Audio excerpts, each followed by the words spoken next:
진짜 딱 한 5분 전까지 괜찮았었는데 또 올라오니까 그러네요. 어, 올해 2026년이 시작된 지 얼마 지나지 않은 것 같은데 벌써 1월의 마지막 수요 집회가 되었습니다. 좀 시간이 참 빠르다는 생각이 듭니다. 저도 이제 올해 처음으로 앞에 서는 것이어서 그런가 유독 이번 수요 집회 때 말씀 주제를 정하는 과정이 좀 유난히 좀 쉽지가 않았습니다. 좀 어떤 말씀을 전해야 할지 기도하면서 고민하면서 이제 기도도 했고 이제 주변 분들께 이제 기도도 부탁했습니다. 좀 이제 얼른 주제를 정해서 이제 쭉 이어나가고 싶은데 이제 생각맛이 잘 되지가 않아서 좀 마음이 초조하고 거의 이제 반포기와 비슷한 마음이었습니다. 이 말씀을 준비해야 하는데 마음은 조급해지고 생각도 잘 정리가 되지 않고 왜 이렇게 생각이 나지 않을까 하는 생각이 계속 들었던 이제 시간이었습니다.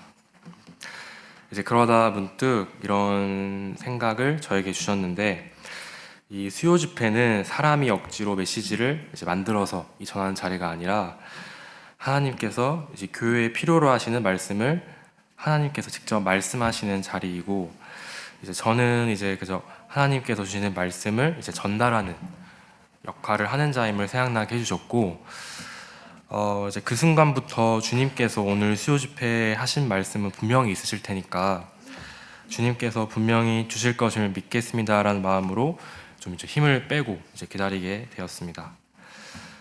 이제 그렇게 있다 보니까 정말로 주님께서 한 말씀을 이제 마음에 주셨고 이제 말씀으로 이렇게 준비를 하게 되었습니다.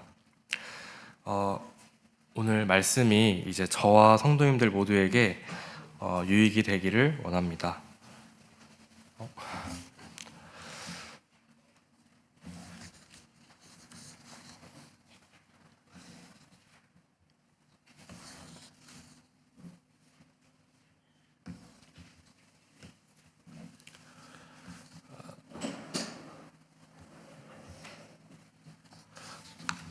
PPT가 안 나오네요. 그러면 PPT 없이 하도록 하겠습니다. 오늘 나눌 말씀은 이미 은혜 안에 있다라는 제목으로 고린도후서 12장 1절부터 10절까지 말씀을 살펴보기를 원합니다. 고린도후서 12장 1절부터 10절입니다.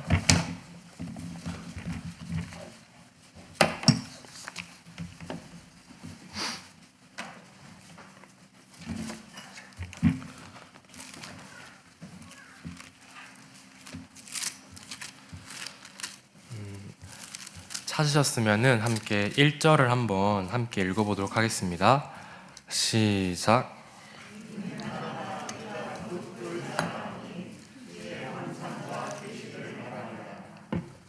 네, 감사합니다. 자, 1절을 이제 세번역 성경으로 한 번 더 읽어드리겠습니다. 자랑함이 나에게 이로울 것은 없으나 이미 말이 나왔으니 주님께서 보여주신 환상들과 계시들을 말할까 합니다. 지금 이 말을 하는 사람은 이 고린도후서를 쓴 이제 바울이죠. 지금 고린도 교회 성도들에게 바울은 자랑함이 자신에게 이룰 것이 없음을 알면서도 이제 부득불 자랑한다고 말하고 있습니다. 좀 되게 상황이 의아하죠. 고린도 교회에 대체 무슨 일이 일어났길래 자랑함이 나에게 이롭지도 않은데 바울이 자랑을 하는 이유가 무엇일까요? 정말 겸손했던 바울이 그럼에도 불구하고 왜 자랑을 하게 되었을까요? 고린도 교회 안에는 먼저 문제가 있었습니다. 저희 앞선 절들을 볼 것인데요. 제가 PPT를 준비했었는데 지금 안 보이니까 제가 한번 읽어드리도록 하겠습니다. 고린도후서 10장 10절입니다. 그들의 말이 그의 편지들은 무게가 있고 힘이 있으나 그가 몸으로 대할 때는 약하고 그 말도 시원하지 않다 하니. 11장 6절입니다. 내가 비록 말에는 부족하나 지식에는 그렇지 아니하니. 그리고 11장 5절. 내가 지극히 큰 사도들보다 부족한 것이 조금 더 없는 줄 생각하노라. 12장 11절. 나는 너희에게 칭찬을 받아야 마땅하도다. 내가 아무것도 아니나 지극히 크다는 사도들보다 조금도 부족하지 아니하리라. 고린도 교회에는 이제 문제가 있었습니다. 이 교회 안에서 이 바울이 사도로서 부족한 사람인 것처럼 말하며 이제 그를 깎아내리는 사람들이 있었기 때문입니다. 바울은 말이 좀 능력이 부족하다. 그는 편지로는 정말 대단해 보이지만 직접 보면은 외적으로 너무나 능력이 없어 보인다는 이런 여러 공격들을 바울이 받았습니다. 그리고 이러한 기준으로 교회도 점차 변화하고 점점 흔들리고 있었습니다. 또 말씀을 제가 또 읽어드릴 건데요. 고린도후서 11장 4절입니다. 만일 누가 가서 우리가 전파하지 아니한 다른 예수를 전파하거나 혹은 너희가 받지 아니한 다른 영을 받게 하거나 혹은 너희가 받지 아니한 다른 복음을 받게 할 때에는 너희가 잘 하는구나. 고린도서 11장 13절입니다. 그런 사람들은 거짓 사도요 속이는 일꾼이니 자기를 그리스도의 사도로 가장하는 자들이니라. 또한 이렇게 바울이 공격받게 된 배경에는 겉으로 보기에는 능력 있어 보이고 영향력 있어 보이는 거짓 사도들이 있었습니다.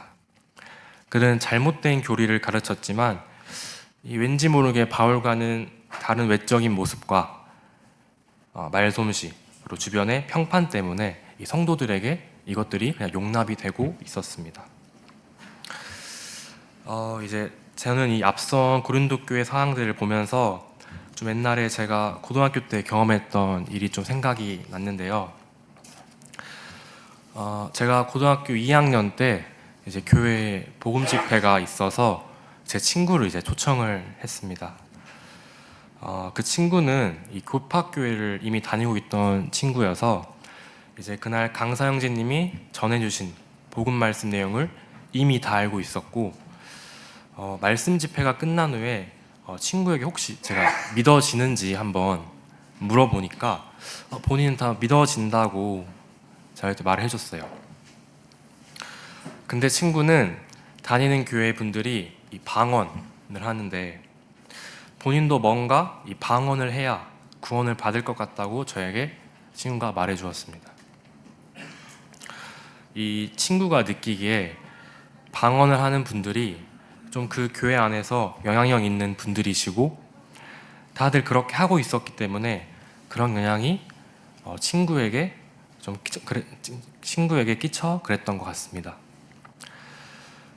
마찬가지로 이 고린도 교회에도 이러한 영향력을 끼치는 인물들이 외적인 능력과 체험을 기준으로 이 사람을 판단하는 분위기 속에서 이 성도들을 좀 잘못된 교리로 좀 흔들고 있었습니다. 그래서 바울은 이 자랑처럼 들릴 것임을 무릅쓰고 성도들을 그 잘못된 균형에서 건져내기 위해 주님의 환상과 계시 이야기를 이제 부득불하게 꺼낼 수밖에 없었던 것입니다. 저희 2절에서 4절을 함께 읽어보도록 하겠습니다. 2절에서 4절입니다. 시작.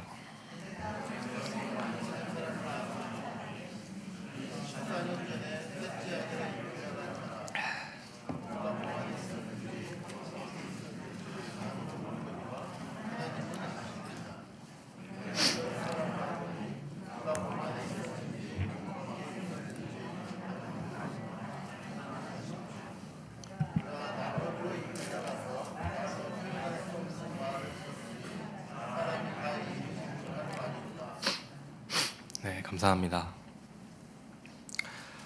앞서 자격 조건을 묻는 이들에게 그리고 성도들에게 주의 환상과 계시를 이제 바울이 말하는데 조금 이상하죠. 약간 바울이 다른 사람을 이야기하듯이 좀 본인을 드러내지 않는 모습을 보여주고 있습니다. 바울이 경험한 환상과 계시는 고린도 교회 안에서 누구도 비교할 수 없을 만큼 놀라운 일이었습니다. 그럼에도 불구하고 바울은 자신을 내세우지 않고 이 말씀에서와 같이 그리스도 안에 있는 한 사람이라고 지금 바울이 말하고 있습니다.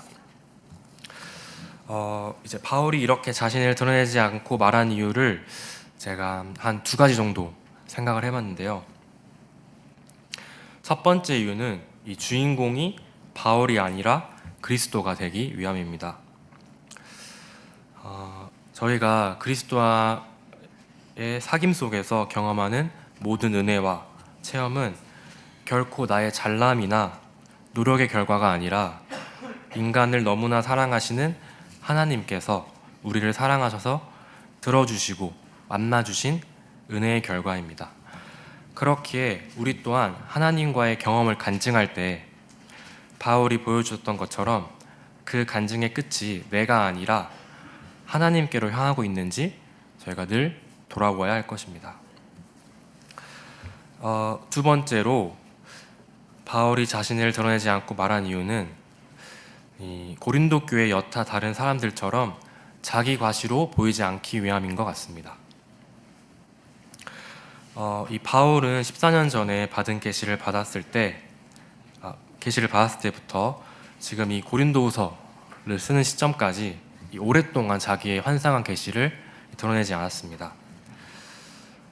이는 단순히 시간이 흘렀기 때문이 아니라 성도들을 향한 바울의 태도가 정말 그만큼 했음을 보여주고 있습니다.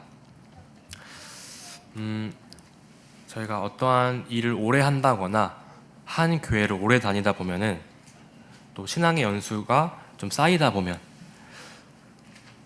좀 익숙해지기 때문에 성도님들과의 관계가 익숙해지고 편해져서 좀 성도님들을 대하는 태도가 첫 만남보다는 여러 만남 후에는 조금은 가벼워질 수도 있다고 제가 생각이 듭니다.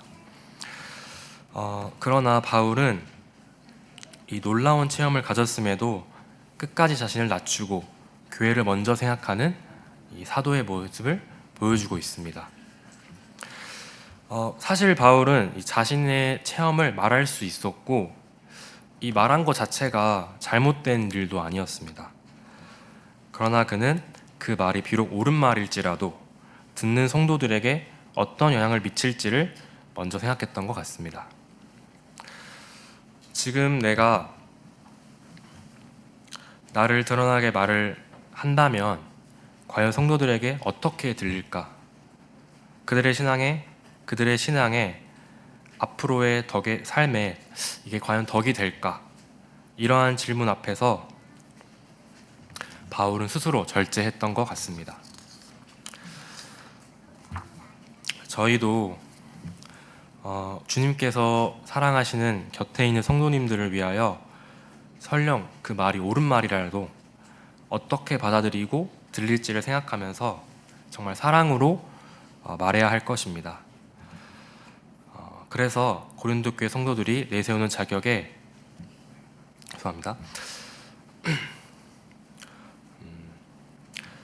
그래서 이 고린도 교회 성도들이 내세우는 자격에 이 바울이 이 계시를 말함으로써 이 본인이 합당한 것을 이제 말해줍니다. 이후에 바울은 자신이 겪은 환상과 계시를 이제 말해주는데요. 셋째 하늘에 이끌려간 자였고 낙원으로 이끌려가 말할 수 없는 말을 바울이 들었던 사람이었습니다.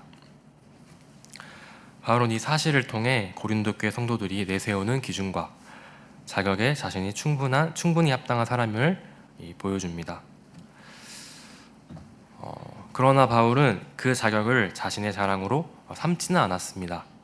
저희 5절 말씀을 함께 한번 읽어보도록 하겠습니다. 5절입니다. 시작.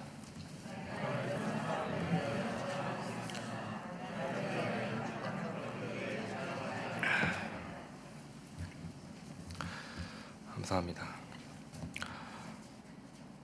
죄송합니다. 6절까지 같이 읽어야 합니다. 6절까지요. 시작.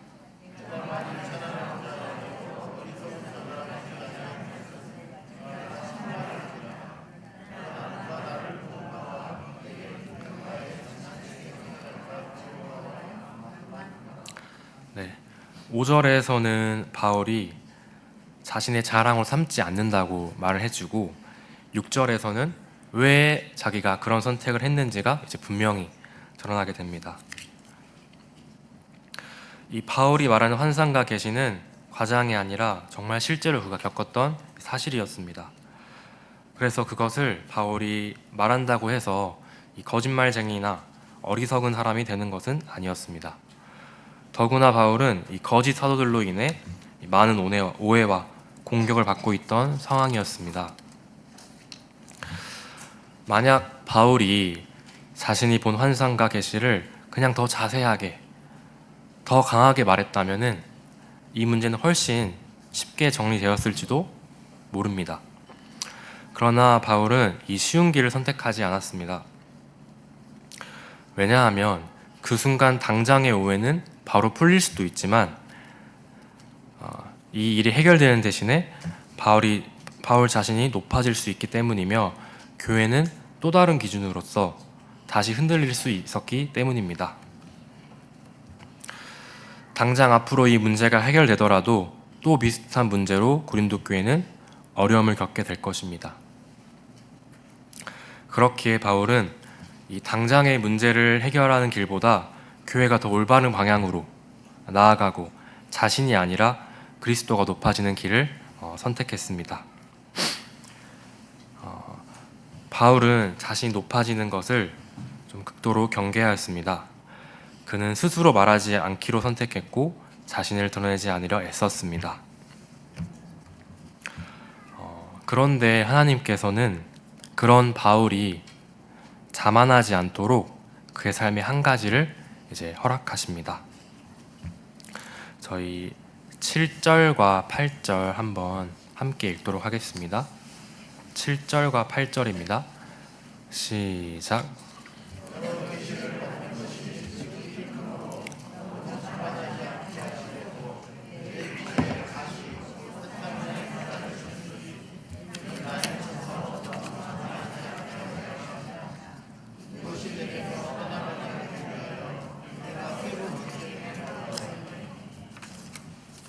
감사합니다. 이 바울에게 주어진 이 가시는 벌이 아니라 보호였습니다. 결코 이 가시는 바울을 괴롭게 하거나 사명을 포기하게 하려는 것이 아니라 이 자만으로부터 지켜주시기 위한 하나님의 수단이었습니다. 우리는 보통 이런 고통을 보면서 죄의 결과로 쉽게 해석합니다. 좀 병이 들거나 좀 몸이 아프거나 나쁜 일이 생기거나 좀 삶이 감당하기 어려워질 때 내가 또는 어려워질 때 과연 그 사람이 무엇을 잘못했기에 하나님이 이렇게 하실까? 이렇게 질문을 할 수가 있습니다. 그러나 바울의 경우는 정반대였습니다. 그가 받은 여러 계시를 받은 것이 너무나 컸기 때문에 하나님께서는 그가 높아지지 않도록 이 가시를 허락하신 것입니다. 그래서 바울은 이 가시가 떠나가게 해달라고 하나님께 3번이나 간구했지만 하나님께서는 가시를 제거하는 방식이 아니라 바울에게 다른 응답을 주십니다. 저희 9절을 함께 읽어보도록 하겠습니다. 9절입니다. 시작.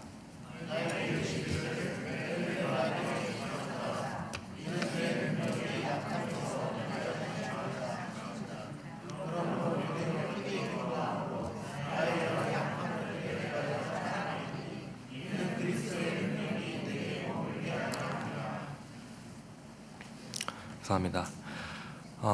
하나님은 바울에게 내 은혜가 내게 족하다고 말씀하십니다. 육체의 가시로 어렵고 힘든 상태에 있음에도 하나님을 의지하며 주어진 사명을 감당하는 데 필요한 은혜는 이미 충분히 주어졌다는 뜻입니다. 그렇다면은 어떻게 내 능력이 약한 데서 운전하여질 수 있을까요? 제가 혹 쉽게 할 수 있는 일을 열심히 해서 사람들에게 보여줬을 때 사람들은 나를 칭찬할 것입니다. 정말 노력 많이 했네. 고생 많이 했네. 대단하다. 내가 충분히 할 수 있는 일은 사람들은 당연히 나를 칭찬하겠죠. 하지만 내가 할 수 없는 일을 마주하였고 그 일이 이루어지고 해결하였을 때 사람들은 하나님이 하셨구나. 하나님께서 하셨네. 감사하면서 주님께 영광을 돌리겠죠. 이런 약함으로 하나님의 능력이 드러날 것입니다. 그 순간 하나님의 능력은 나에게 가려지지 않고 온전히 드러나게 될 것입니다. 나의 강함으로 가려졌던 것이 허물어지고 약해졌을 때 하나님이 드러날 것입니다. 그래서 약한 데서 온전해질 수 있습니다. 그래서 바울은 자신의 약함을 부끄러워하지 않고 오히려 그 약함을 자랑합니다. 그 약함 위에 그리스도의 능력이 머물고 있기 때문입니다.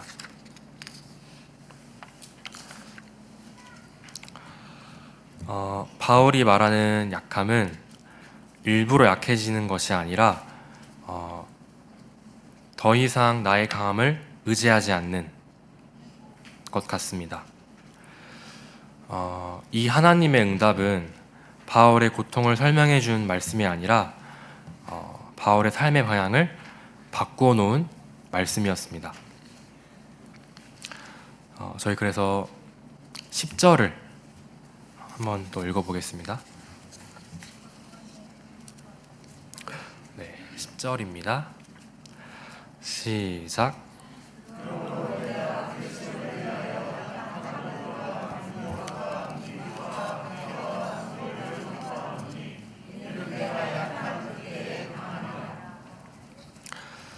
음, 10절은 이제 7절부터 이어져 온 이 육체의 가시에 대한 이제 결론입니다. 정말 떠나기를 간구했지만 사라지기를 바랬지만 9절의 하나님의 응답을 들은 바울은 이 가시를 받아들이기로 합니다. 바울은 더 이상 이 가시가 사라지기를 기다리며 사는 사람이 아니라 이 가시 속에서도 하나님이 함께 하신다는 사실을 믿고 사는 사람이 되었습니다. 그래서 바울은 약함 가운데서 무너지지 않았고 오히려 그 자리가 하나님의 능력이 가장 분명하게 드러난 자리임을 알게 되었습니다. 이것이 바울이 말하는 기쁨입니다.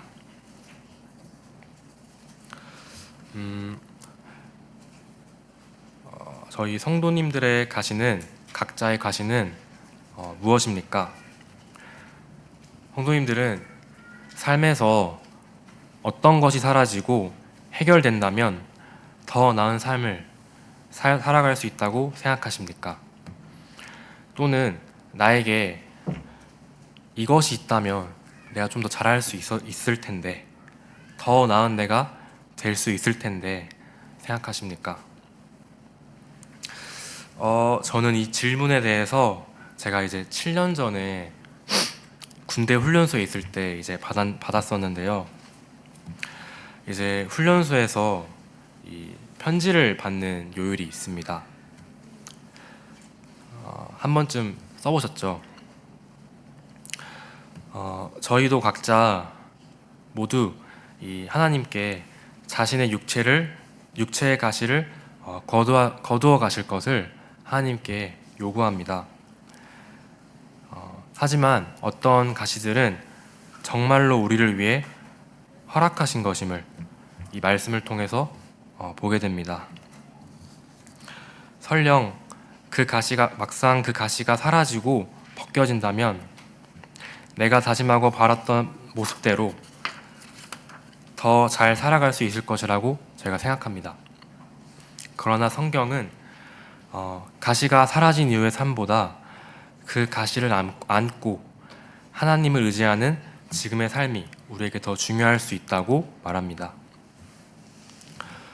우리는 약할 때 비로소 온전하여지기 때문입니다.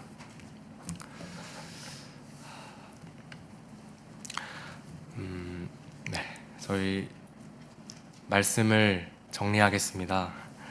제가 PPT가 안 나와서 좀 말을 좀 빨리 한 것 같아서 시간이 좀 이르지만 말씀을 제가 정리하겠습니다. 오늘 본문 고린도후서 12장 1절부터 10절까지의 말씀은 바울이 얼마나 특별한 체험을 했는지를 보여주기 위한 말씀이 아니었습니다. 이 말씀은 바울이 무엇을 자랑하지 않기로 선택했는지, 그리고 하나님께서 어떤 사람을 붙드시며 어떻게 교회를 세워가시는지를 보여주는 말씀이라고 생각합니다. 바울은 충분히 자신을 증명할 수 있었습니다. 환상과 계시를 말하면서 나의 평판을 지키고 나를 괴롭히고 공격하는 사람들, 그리고 고린도 교회 안의 문제를 정말 단번에 정리할 수 있었습니다. 그러나 바울은 자랑의 길을 선택하지 않았고 자신이 높아지는 대신에 그리스도가 드러나는 길을 선택했습니다. 그래서 하나님은 그가 3번 떠나기를 간구하였던 바울의 육체의 가시를 제거해 주시기보다 그 가시 위에 내 은혜가 내게 족하다는 말씀을 얹어주셨습니다. 결국 바울은 가시가 사라져서 강해진 사람이 아니라 가시를 안고도 하나님을 의지하게 되어 강해진 사람이 되었습니다. 사랑하는 성도님들, 오늘 우리 삶에도 쉽게 사라지지 않는 가시가 각자에게 있을 수가 있습니다.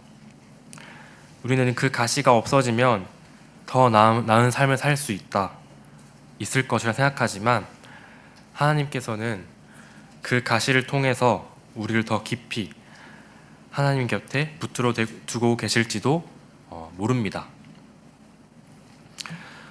오늘날에도 하나님은 우리에게 내 은혜가 내게 족하다, 지금도 우리에게 말씀하고 계십니다. 우리는 이미 은혜 안에 있습니다. 비록 가시가 여전히 남아있을지라도, 오늘 이후에 내 삶은 여전할지라도 늘 베푸시는 그 은혜로 오늘을 살아가는 저와 성도님들 되시기를 소망하는 마음이 있습니다. 기도 드리시고 말씀 마치도록 하겠습니다.